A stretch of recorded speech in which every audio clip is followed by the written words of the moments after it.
What's up guys, welcome to this new video. I just quickly want to say thank you so much to each and every one of you. We smashed the goal of hitting 1000 subscribers before 2024, which is an amazing goal to me. The channel has grown so much over the last year. I think in the beginning of 2023 we were only at maybe 200 subscribers or something like that. So it's a really nice growth. I'm really looking forward to growing this channel even more and welcoming each and every one of you to the channel every day. Of course, I also want to say Happy New Year to you all.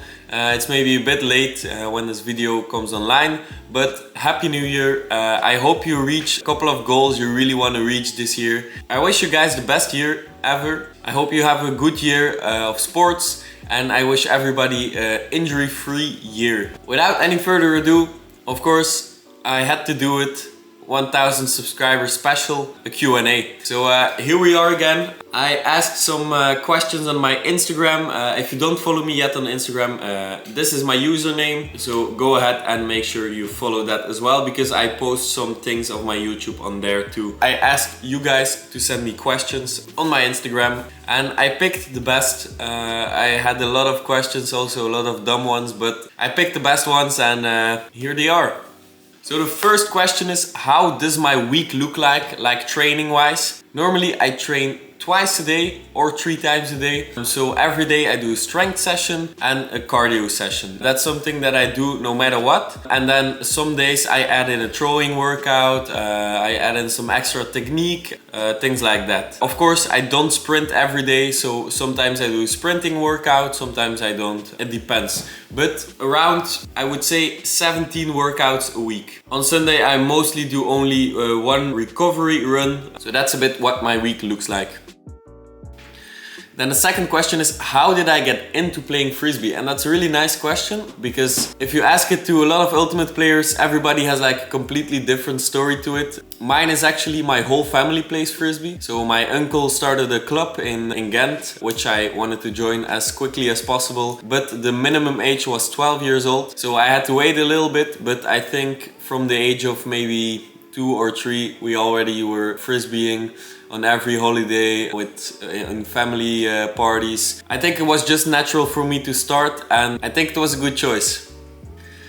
Then I got a pretty funny question, and it was literally just, what do I do with my life? So I suggest you mean like studying work-wise. So I've quit my job because I have some big plans coming up soon, which I will announce more on hopefully later this month. But for the moment I focus on training, like I said, twice or 3 times a day. I also focus on my YouTube quite a lot. And of course I'm also still doing a study for personal training, which I hope to finish before 2025. But that's what I do. So study, training and YouTube, and that's mostly it.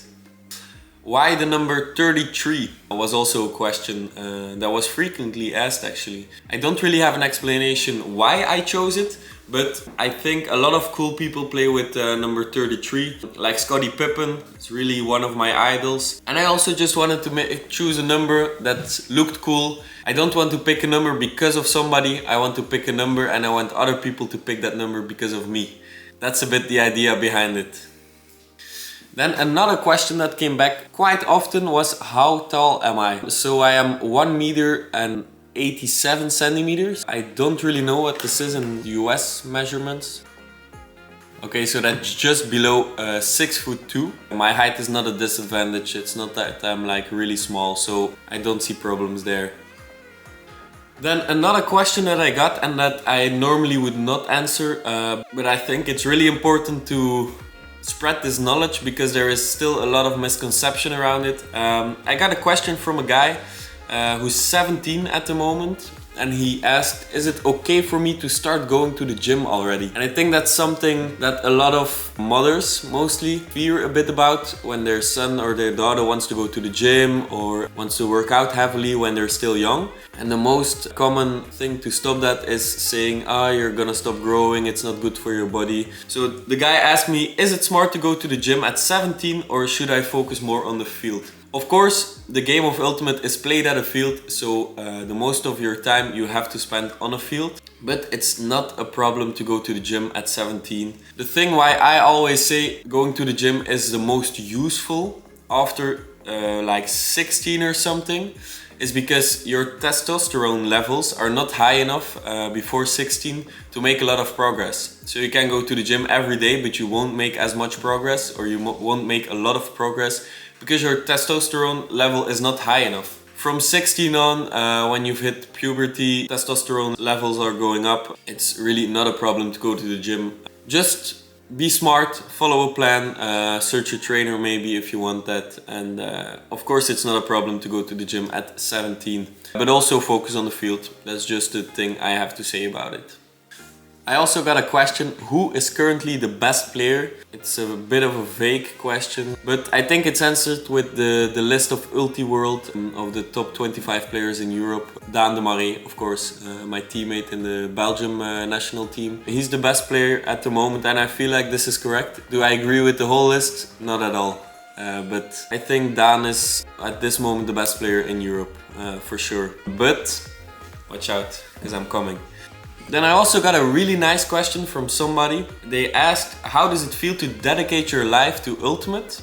Do you have any stress? Do you have a lot of happiness? Do you have regrets? So of course I think it's not a secret that the Ultimate community is not really filled with money, let's say. So it's pretty hard to make a living out of just playing Ultimate. But I'm trying my best. It's also one of the reasons why I started this channel.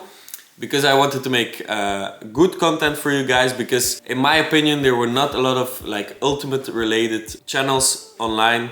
But I feel like the community is really growing. There is a lot more knowledge around. There are a lot more people watching it now. I think it's really growing quickly and we have a big future ahead. So that's really nice. And to answer the question, do I feel any stress, any happiness, any regrets? I definitely don't have regrets up until now in my Ultimate career. I'm actually pretty happy with the progress I've made. Of course, I'm not satisfied at all. Overall, I'm pretty happy. I like the journey, I like the community. So I think everything's going pretty great. So I hope this answers your question a little. And then the last question is, why do you have so many pair of cleats? I posted this on my story a couple of weeks ago, that I have like, I think it was 14 or 15 pairs of cleats. This is maybe the problem I have. Some people like to shop a lot, some people buy new clothes the whole time. I don't really do that, I just buy a lot of cleats. So when I see one little tear in my cleat or when something is not completely feeling right, I just buy new ones immediately. But to answer your question, I gave some cleats away to my little nephews. So Ramon and Lou, I hope you play good in it. Yeah, now I have a little less. So that's a bit story behind the cleats. That's about it for me for today. Thank you so much to the people who asked questions. Thank you so much again to all of you for this amazing year. And I wish you nothing but the best in 2024. Let's grow the channel even more. Let's go. I'm really hyped for it. See y'all in the next one.